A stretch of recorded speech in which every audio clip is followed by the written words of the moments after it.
Hi, guys. Thanks so much for joining us today. I'm so pleased to be joined by Kristen Day, who is an Air Force spouse and the Community Development Block Grant Coordinator for the city of Enid, Oklahoma.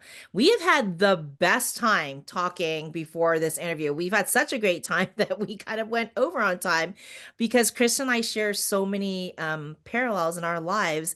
And her husband was pretty much on the same track as my husband was back in the day, and they're at the installation where we started our Air Force career. So it's just been wonderful. And I think one of the things I was looking forward to chatting with you the most, I'm not making any pretty words here, Kristen, was that you're doing so much as a young spouse. Like you just recently graduated and you've already found yourself in a great position and you're already giving back to the community in terms of your volunteerism.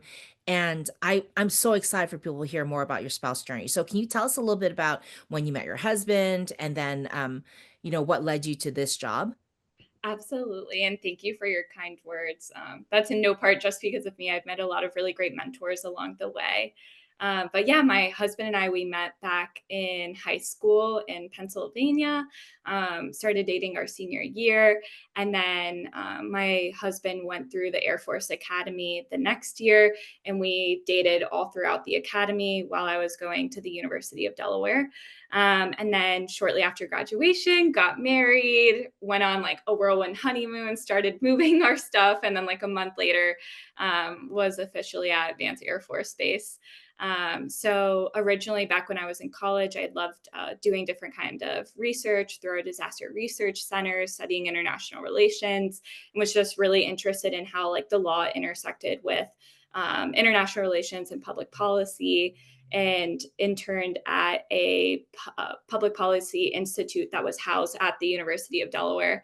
And so it was really like ramping up to go to law school, and had applied to a couple of different schools that were close to bases we were expecting to potentially move to.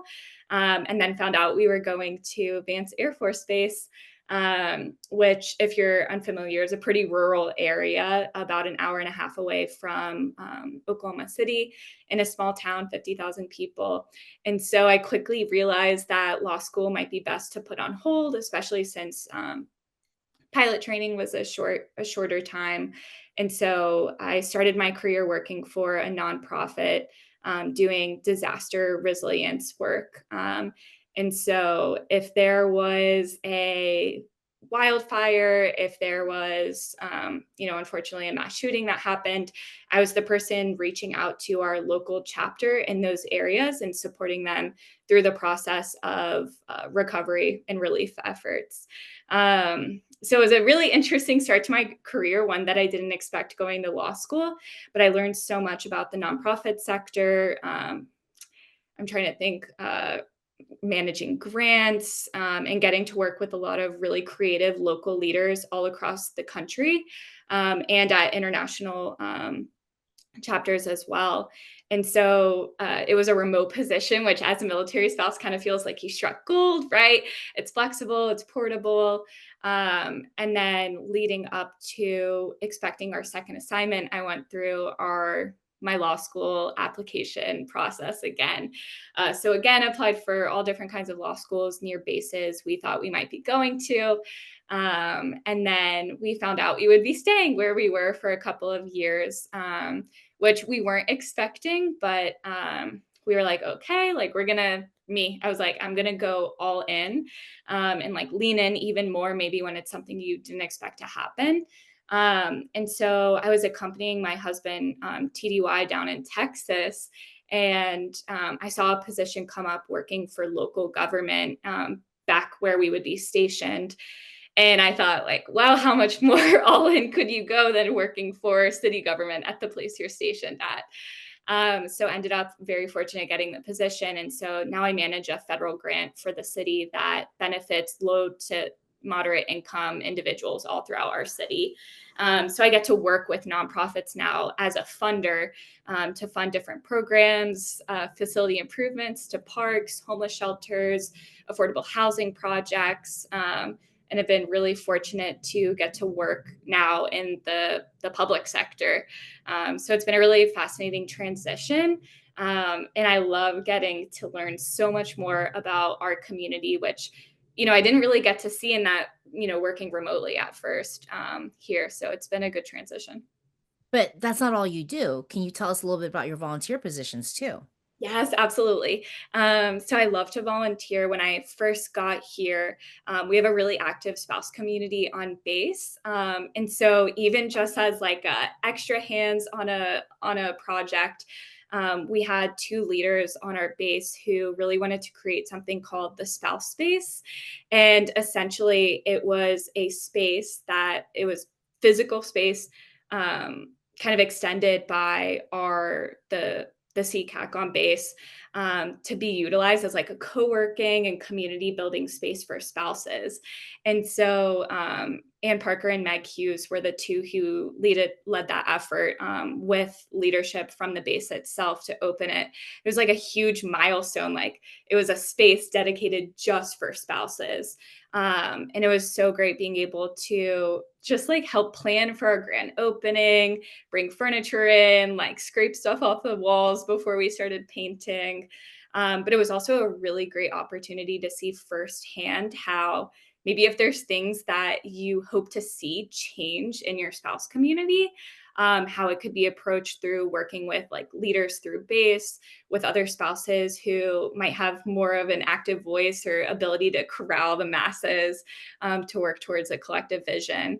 And so it really spawned like that urge to just get involved, whether it was through base or out in the community.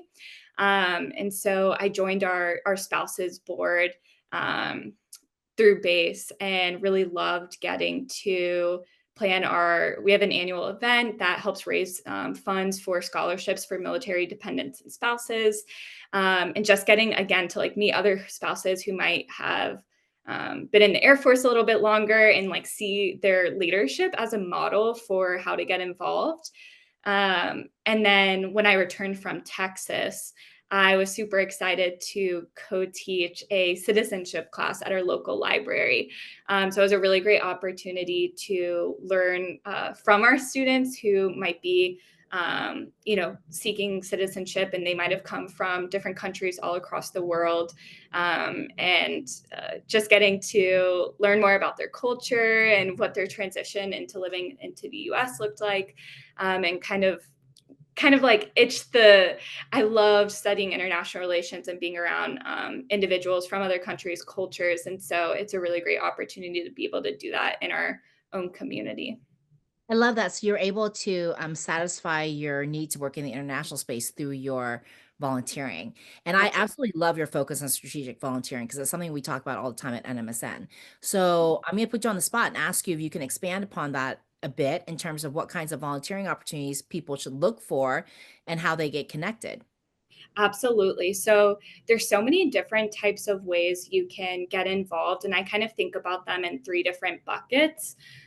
So one bucket might be through base. The second is just community volunteering, likely for a nonprofit through your church, right?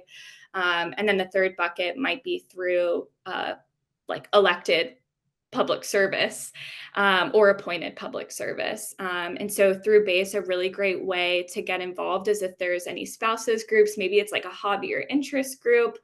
Maybe there is a spouses board where you're located. And those are really great ways to meet other spouses if you're new to an area. And then also serving on boards is a great opportunity to build those leadership areas.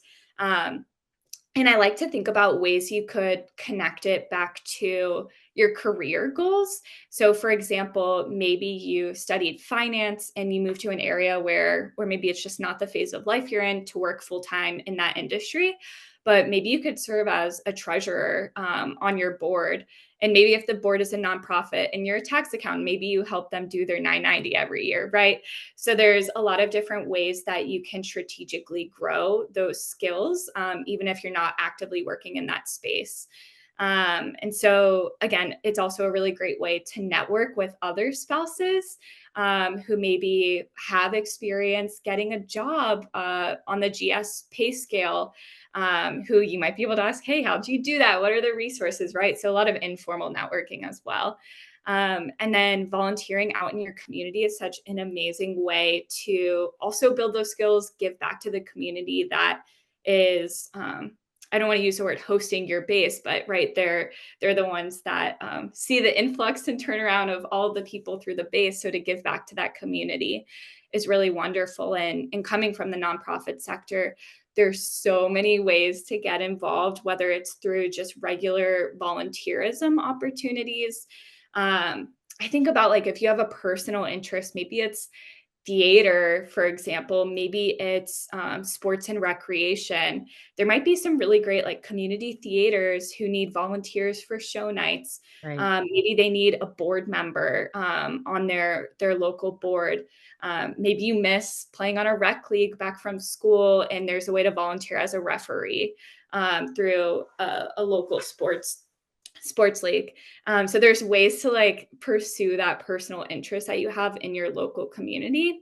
And depending on the size of your community, especially for smaller, maybe more rural communities, like they so desperately need invested and skilled board members. And so a great way is to like start by Googling nonprofits in insert whatever, and you're going to see some that come up. Maybe you are skilled in grant writing and could help volunteer by writing grants for a local nonprofit. Maybe, again, like just examples, but maybe you're really skilled in communications or you're savvy on Canva and can commit to creating one post a week for a local nonprofit serving, I don't know, energy assistance or rental assistance programs for people in need in your community. So again, just thinking about like what skills do you have to offer and like how could you grow them? And of course, it depends on maybe what's going on in your personal life. How often can you commit? What's the extent of the commitment you can make? But typically, I find that people always need volunteers. So you can find that right fit that feels good for that phase of life that you're in.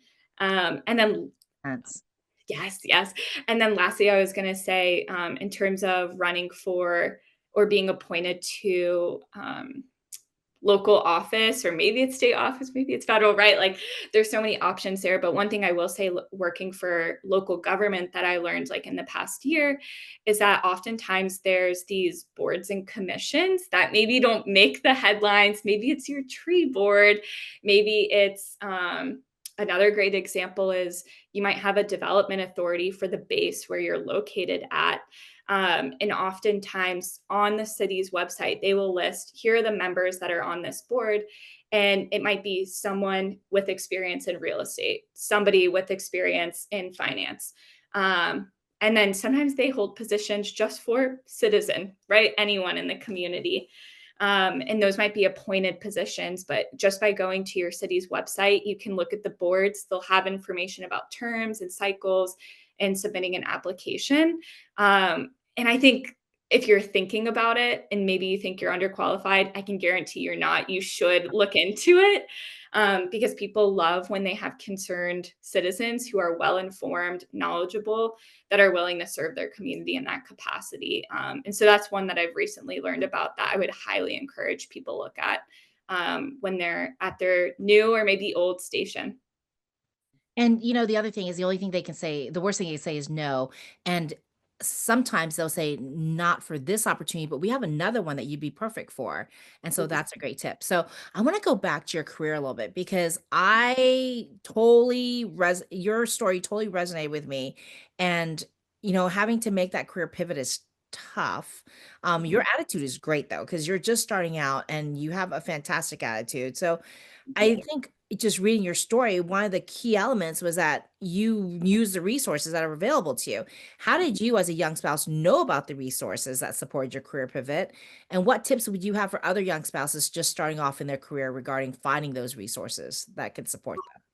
Absolutely. I would say the first thing I did that it was actually the first of its kind to happen was when my husband was at the academy. There was a spouse who had taken on a new role, I think, within leadership, who created a orientation for new spouses or soon to be spouses and significant others. And so my husband was like, hey, like there's this like workshop thing if you want to come. They have a Zoom link and then some people will be in person. And so during this workshop, it was like, here's the alphabet soup of the military, like some terms you might encounter after first getting married. You're enrolling in DEERS, you're moving to your base, right? Like all of these things. And then it also gave resources like Military One Source. I remember them sharing information about the MyCAA scholarship, all of these things I had never even heard of. But it was a really great way for them to recognize, like, hey, you might not be married yet, but for those of you that will be married very soon, like we recognize that these resources are critical to making the transition into this lifestyle a lot more, I don't know what the right word is. Smooth. Ease. Yes, yes, exactly. And so I took those things to heart. I looked into the MyCA scholarship when I first got to our first duty station, and applied and utilized that. But another thing I would encourage you to do is when we first got to base, there's all the sorts of like social groups, etc., that were meeting. There was a newcomers brief that's hosted on I think it might be a 2 week basis for people coming into base. And there was like an Air Force 101 hosted by the Military Family Readiness Center. And so I did all the things because I figured I'd much rather know now, even if I don't remember anything that's told to me. I'd rather know, like, oh, I remember some kind of resource having to do with employment, and be able to call back to that rather than getting in 5 or 10 years and wondering, like, are there resources for this? So I highly encourage you, even if you're already at your duty station, to look onto all the Facebook groups that might be affiliated with your base or go to your base's website, and see if those resources are available. And I mean, that makes total sense because I think a lot of spouses just wait until they need the resources to go look for the resources. And so being proactive, I think, will serve you so much better because the time to look for resources is definitely not when you need them. No, no, that is so true. And a lot of it too, I feel like, it's just through talking with other spouses. Maybe it's through like the Facebook groups that often come with different bases. Or maybe it's your key support liaison. Maybe at first it's like a passing ships, hello, like I'm here if you need anything. And maybe it's just taking the first step. Like, I'd love to get coffee. Can you give me like the download on what resources are here at this space? And so doing it that way too, to where it's not, like a website where you're like, is anyone on the other side of this? So you can see a smiling face back or something. Kristen, if Enid was closer to DC, we'd be having coffee on the regular. I would love that. I would love that. So I could chat with you forever, but I think I'm going to leave with this last question, because I was not as smart as you were when I was starting out. But I have a feeling you know the answer to this question. But in terms of career planning, do you find yourself approaching it assignment by assignment, or do you take a more long-term view with where you're going to want to be in 20 years? Yeah, I know we talked about this earlier, but for me, I like to think more about coming back to like what impact I hope to have. Maybe it's um, being an innovator in the nonprofit space, and maybe for someone else, it's I don't know, utilizing new technologies in the finance industry, right? Like, think about think about your what you hope to do, the impact you hope to have, and then the why behind it. Like for me, I want to be a public servant. Maybe for someone else, it's me. I want to help others financially plan for their future, right? So think about your why and the impact you hope to have, and then work back from that. Because for me, I found at first it was like, oh, law school is the only way to achieve what I hope to do. And the Air Force has definitely made me realize like there's a lot of other approaches and things I can do to get to that same guiding light that you have in your career. So for me, I think about it that way, and I'm sure I'll take it assignment by assignment, but using that as my North Star to make decisions about what career pivots feel right at that point in time. I love it, and I can't wait to follow along with you. But I've taken up so much of your time, and I just want to thank you for hanging out this today. I've had a blast, and I hope you guys were able to learn something from Kristen's story. And I encourage you to go read her entire highlight; it's awesome. And if you have a story to tell, I hope you'll apply for your own military spouse highlight. I want to thank our friends at USAA for making this conversation possible, and I will see you guys back here next week. Bye, guys.